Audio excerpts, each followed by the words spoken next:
Audio Jungle. Kolay gelsin. Sağ olun, hoş Hayırlı geldiniz. fuarlar. Tanıyalım sizi.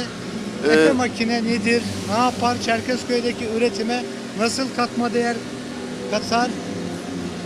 İsmim Serkan Can Türk. Efe Makine Hırdavat Sanayi Limited şirketi sahiplerindenim. Bizim yay imalatımız var öncelikle. Peki şuradan biz yayları alalım elimize. Dinleyelim sizi. Yay imalatımız var.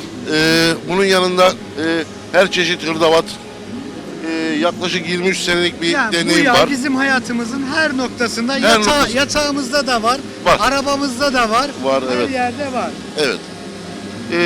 Bunu üretimde kendi üretimimiz, %100 yerli. Bunun yanında işte rulman bayiliğimiz var, kayıştır, ayakkabı, hepsi. Peki kaç yıldır Çerkezköy'desiniz? Yaklaşık 7 yıldır Çerkezköy'deyiz.